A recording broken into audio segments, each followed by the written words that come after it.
Hello and welcome to a new video. This week I'm going to be reviewing the Lush Henna hair dye in the Caca Rouge colour.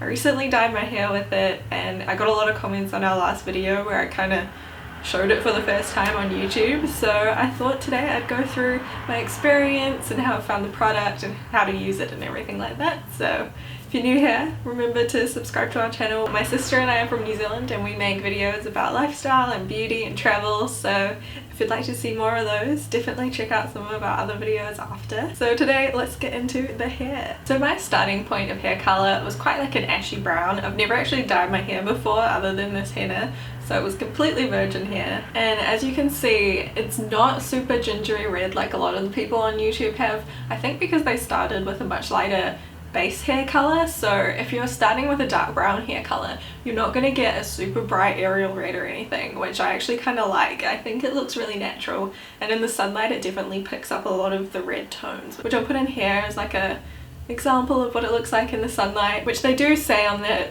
Lush website that if you've got darker hair you'll kind of get like an auburny glow, but yeah, I hadn't really seen many reviews where people with darker hair tried it. So Lush has a few different colours in their henna blocks. They all come with cocoa butter in them, which means your hair is really nice and moisturised. I've heard some people that dye their hair with henna complain about getting really dry hair afterwards, and I didn't find that at all. I was left with super shiny hair. Like, my hair looked so much nicer than it did before I dyed it. So I think the mix of things they have in the Lush Henna hair dye is really like nice on my hair. I really liked that. So I dyed my hair 2 times because the first time I don't think I heated it up and melted the product long enough. It was quite chunky, so I found it quite difficult to get through to the length of my hair. My roots, I think I did really well the first time, but I definitely missed a few patches in the ends. So the second time I did it, which I think I did a much better job of prepping the henna, I first chopped it up into really small pieces. You can also grate it, but I just couldn't be bothered doing that, and I have really sharp knives, so I just cut it really tinily and then heated it up in a bain-marie. So I put a bowl over a pot of boiling water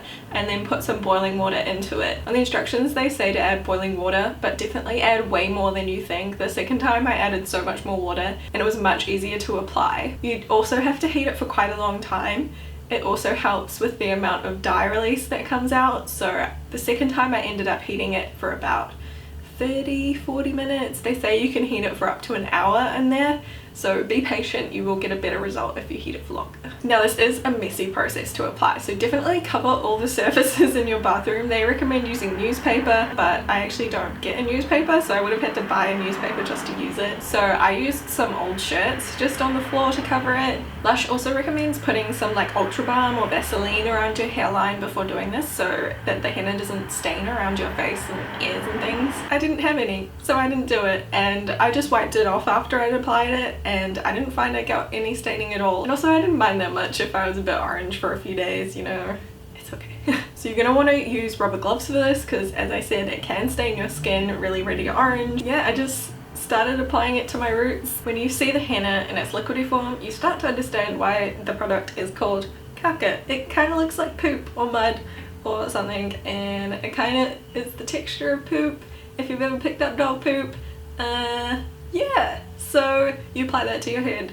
First time I did it, it was a bit chunky, as I said, so it was kind of harder to apply. I found it easier the second time where it was a bit more liquidy, and then it kind of spread out along my hair a bit easier as well. So yeah, just cover your whole head. Try not to miss things, but I found because on me the colour isn't super obvious, if I missed a patch, it kind of blended out nicely anyway.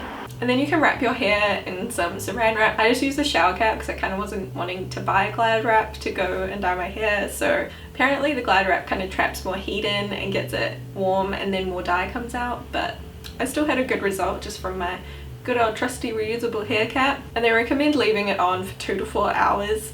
I left mine on for I think 3.5, and that's a pretty good result. Apparently after 4 hours it stops releasing dye, so there's no point leaving it longer, but it is quite a long time to sit there with your hair all wrapped up with the smell of henna, which I didn't mind. Some people complain about the smell, but I think it kind of smells like an earthy tea or something. Once you do get your hair cap on and you're waiting for everything to kind of do its thing up there, it's definitely a time to clean up. If you've got any splatters anywhere, clean them up before they stain. Some people have found it stains quite easily, but I didn't find anything stained in my bathroom, which was lucky because I'm renting. So at the end of the 3.5 hours I washed out the henna. So I basically just got in my shower, tipped my head upside down and rinsed it out. It is quite a chunky, kind of gritty feeling in your hair, so it does take quite a while to wash it out. So I just rinsed it all out first and then did a couple of rounds of shampooing and rinsing until the water was running pretty clear, and I got out and dried my hair. This is the night when I first had it done versus the next morning and after the second time.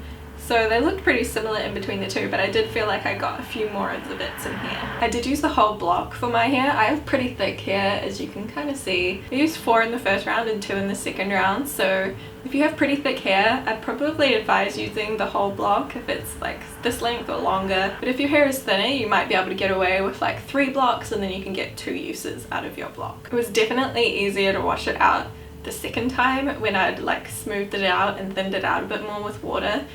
I think it was just melted better. There was less kind of like chunky bits that were like stuck in my hair. So it's been actually 2 weeks now since I dyed my hair. I've washed my hair quite a few times since I did it a couple of weeks ago, and there's been no color bleed. I think it's still looking pretty vibrant, and I wasn't using like a special color shampoo or anything, so I really like that about the henna. I'm not worried about it bleeding out when my hair's a bit damp after a shower or anything like that. Now henna, if you do it again, will kind of like build color, and so if I do it again it might get even darker than this. And just as a warning for anyone that's considering using henna, you can't bleach it. So a lot of hennas will react with bleach and completely destroy your hair. You can get it tested at a salon that might specialize in it, but yeah, if you are thinking about, oh, I'll just bleach it after, don't do that. It's bad. If you're gonna bleach it before the henna and then apply the henna on top, but then you get the issue of regrowth. So yeah. But yeah, overall I thought it was a really good experience. I'm really happy with the hair. I've always wanted to dye my hair red ever since I was like in primary school, so kind of like me living my future life that I dreamed of as a child. That sounds silly, but it's true. There are other henna options you can get online, but I decided just to go with Lush. It's a brand that I know and trust, and I didn't really want to wait until my online delivery arrived, so it's a little bit laziness and wanting to do it straight away. But yeah, I really like it. I'm definitely going to do it again one day. So yeah, if you have any more questions, leave them in the comments below. I'll try to answer them for you. Thanks for watching. I hope you enjoyed the video. Please give it a thumbs up if you did and found it helpful. And yeah, I'll see you in the next one. Bye!